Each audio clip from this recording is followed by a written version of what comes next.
একটু অপেক্ষা কর, সময় আসুক। ও তো ওয়াদা করেছে 41 সাল, আমি আল্লাহ 41 কেন, আমি 31ও পুরুতি দেব না। কথা বলেন ঠিক কি ঠিক না?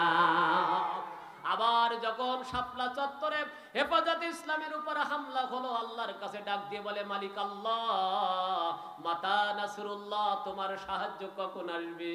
আল্লাহ ডাক দিয়ে বলে, বান্দা অপেক্ষা কর, আমি ওদের 24 সাল পুরুতি দেব না। জোরে বলি আল্লাহু আকবার। এরপরে যখন গড়ে আলেমদের ধরা শুরু করলো, ওয়াজ মাহফিল বন্ধ, কোরআনের তাফসীর মাহফিল বন্ধ, সব জায়গায় গুন্ডামি শুরু করলো, সন্ত্রাসী শুরু করলো। এদেশে মডেল মসজিদ নামে ওই সৌদি সরকার যে মসজিদ দিয়েছে, টাকা অর্ধেক টাকা লুটপাট হয়ে গেছে, ব্যাংকের টাকা লুটপাট হয়ে গেল। দেশটা যখন পঙ্গু হয়ে গেল, আবার আলেম ওলামারা চোখের পানি ফেলতেছে, আর্তনাদ করতেছে। জুলুম অত্যাচারে মাজলুমের উপর যখন এভাবে জুলুম করা হয়, আল্লাহর নবী বলেছেন, মাজলুমের দোয়া আমি আল্লাহ বৃথা যেতে দেই না। 3 শ্রেণীর মানুষের দোয়া বৃথা যায় না। সন্তানের জন্য যদি পিতামাতা দোয়া করে, ওই দোয়া আমি আল্লাহ তাআলা কবুল করে নেই। মুসাফিরের দোয়া আমি আল্লাহ কবুল করি। আর যাদের উপর অত্যাচার করা হয়, জুলুম করা হয়, তারা যদি দোয়া করে, আমি আল্লাহ কবুল করি।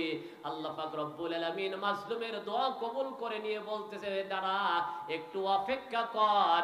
আব্রাহার বাদশার যেমন ছোট্ট পাখি দিয়ে আমি শেষ করে দিয়েছি, বাংলার জমিনেই ছোট্ট ছোট্ট কচি বাচ্চা দিয়েই শেষ করব। জোরে বলি আল্লাহু আকবার। এই কারণে আল্লাহ পাক রব্বুল আলামিন দেখলেন, বড় কোন রাজনৈতিক দল লাগে না, বড় কোন দলের পরিচয়ও লাগবে না। ছোট্ট ছোট্ট বাচ্চারা ঘর থেকে বাইর হবে, স্কুল থেকে বাইর হবে, মাদ্রাসা থেকে বাইর হবে, গুলি করবে, গুলির ভয় করবে না, সামনে দাঁড়িয়ে যাবে, সীসা ডালা প্রাচীরের মতো দাঁড়িয়ে গিয়ে বুকের তাজা রক্ত যখন ঢেলে দিয়েছে, আল্লাহ তাআলা আকাশ থেকে রহমত নাজিল করে দিয়ে জানিয়ে দিল, আমি 24 সাল পোড়াতে দেব না, বরং দুপুরের রান্না ভাত ওর কপালে জুটাবো না। কথা বলেন ঠিক কি ঠিক না? এই ক্ষমতা আল্লাহর আছে না নাই? আছে না নাই? আবারও সতর্ক করে দেই, বাংলার জমিনে যদি এরকম কেউ গর্জে ওঠে, শুনে রাখো, আল্লাহর এই জমিনে শাহজালালের মাতৃভূমি, শাহ মাকদুমের মাতৃভূমি, আলেম উলামাদের মাতৃভূমি, এখানে স্বৈরাচারের কোনো জায়গা হবে না, হবে না, হবে না। কথা বলেন ঠিক কি ঠিক না?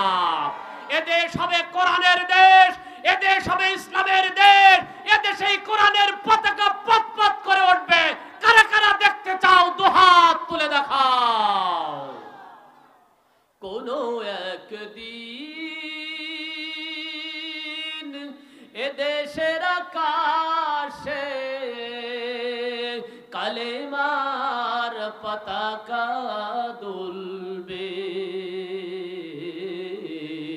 সেদিন সবাই খোদাই বিধান পেয়ে দুঃখ বেদনা ভুলবে, সেদিন সবাই খোদাই বিধান পেয়ে দুঃখ বেদনা ভুলবে। বলি আল্লাহুম্মা আমিন। আসুন, আল্লাহ পাক রব্বুল আলামিন কোরআন দিয়েছে, কোরআন কি যেভাবে এসেছিল ওইভাবে ফিরে যাবে, না কোরআন এদেশে প্রতিষ্ঠা হবে? সাদ বিন আবি ওয়াক্কাস রাদিয়াল্লাহু তাআলা আনহু কোরআনের দাওয়াত দেওয়ার জন্য সাহাবীদের নিয়ে যখন আফ্রিকার জঙ্গলের দিকে রওনা হতেছে, সামনে খরস্রোতা নদী। সাদ বিন আবি ওয়াক্কাস সাহাবীদের মতামত চাইলেন, ও রাসূলুল্লাহর সাহাবীরা, আল্লাহর দিন এখানেই শেষ হবে, না নদী পার হয়ে ওপারেও কোরআনের দাওয়াত চলে যাবে? সাহাবীরা বললেন, আমিরুল মুমিনিন, আপনি যদি আমাদের ঘোষণা দেন ওপারে যাওয়ার জন্য এক চুল পরিমাণ পিছপা হব না, কোরআনের দাওয়াত প্রচার প্রসারের জন্য আপনি যেভাবেই আমাদের আদেশ করবেন আমরা সেভাবেই মাথা পেতে নিব। জোরে বলি সুবহানাল্লাহ। সাদ বিন আবি ওয়াক্কাস দেখলেন উপস্থিতি সকলে ঐক্যমত পোষণ করলেন, একসাথে দাজলা নদীতে নেমে পড়ে ওপারে গিয়ে উঠে সাদ বিন আবি ওয়াক্কাস বলতেছেন, শুনে রাখো রাসূলুল্লাহর সাহাবীরা, তোমাদের কারো কোনো কিছু কি হারিয়ে গিয়েছে কিনা, কোনো ক্ষয়ক্ষতি হয়েছে কিনা? সকলেই বললেন, না আমিরুল মুমিনিন, আমাদের কারো কোনো ক্ষতি হয় নাই। সাদ বিন আবি ওয়াক্কাস যখন বললেন, তোমাদের কারো কি কোনো কিছু হারিয়ে গিয়েছে? সবাই বলল না, আমরা সব কিছু বুঝে পেয়েছি। একজন বলল যে আমার একটা বাটি হারিয়ে গিয়েছে। সাথে সাথে নদীর ঢেউ একটা ধাক্কা দিয়ে সেটাও ডাঙ্গায় তুলিয়ে দিয়েছে। জোরে বলি সুবহানাল্লাহ। নদীর কিনারায় পেয়ে সাহাবীকে বলা হলো, এই নাও তোমার যিনি আল্লাহর রাস্তায় যারা বের হয় তাদের চুল পরিমাণ ক্ষতি আল্লাহ পাক রব্বুল আলামিন চায় না, বরং আল্লাহর রাস্তায় যা দেয় আল্লাহ তার চেয়ে বেশি গুণে ফিরিয়ে দেয়। জোরে বলি সুবহানাল্লাহ। এজন্য আমরাও চাইবো আল্লাহর দিন আল্লাহর জমিনে প্রতিষ্ঠার লক্ষ্যে যা যা করার দরকার সকল কিছু যখন যেভাবে আমাদের কাছে আদেশ করা হবে আমরাও সেভাবে চেষ্টা করব। পারবো তো ইনশাআল্লাহ? তবেই না আমরা সাহাবীদের আদর্শ ধারণ করে সোনালী যুগ পাবো।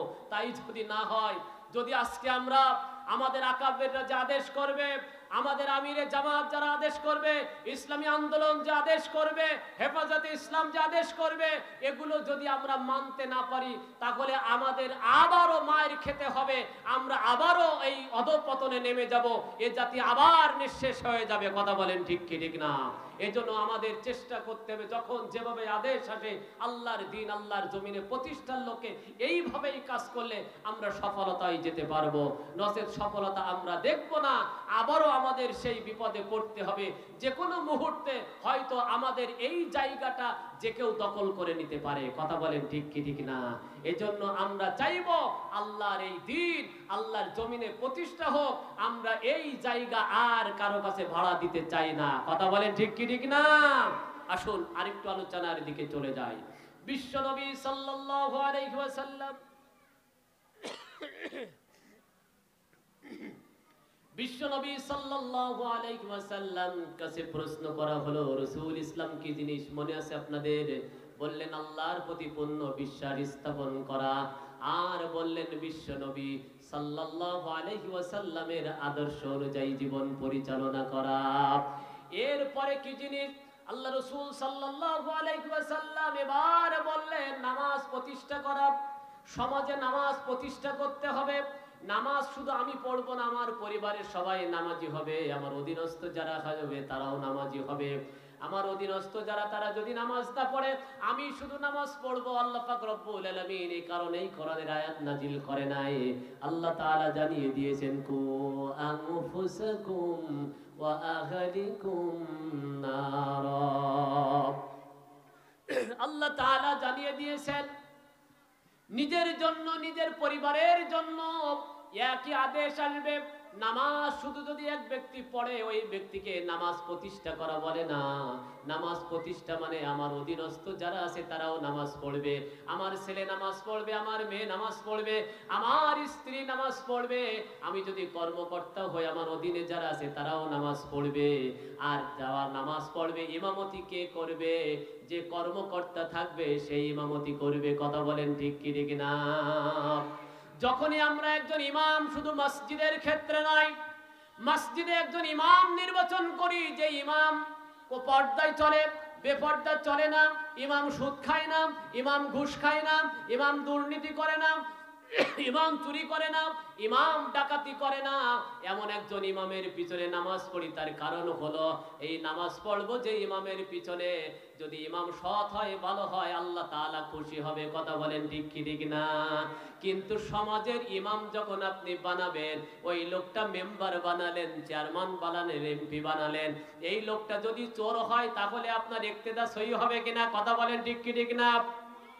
সমাজে ইমাম বানাবো, সমাজে তিনি চোর হবে না, ডাকাত হবে না, লুটতারাজ হবে না, চাঁদাবাজি করবে না, পরের সম্পদ লুণ্ঠন করবে না, গাঁজাখোর হবে না, ইয়াবাখোর হবে না। এমন লোককে যদি আমরা সমাজে মেম্বার বানাই, চেয়ারম্যান বানাই, নেতা বানাই, তাহলেও আমার আল্লাহ খুশি হবে। নচেত আমি নামাজ পড়ি, রোজা রাখি, হজ করি, যাকাত দেই, অথচ যখনই আমি নেতা নির্বাচন করি তখন মনে করি আমি যেখানেই পারি সেখানে যাক। এটা আপনার আল্লাহকে আপনি খুশি করতে পারেন নাই। কথা বলেন ঠিক কি ঠিক না?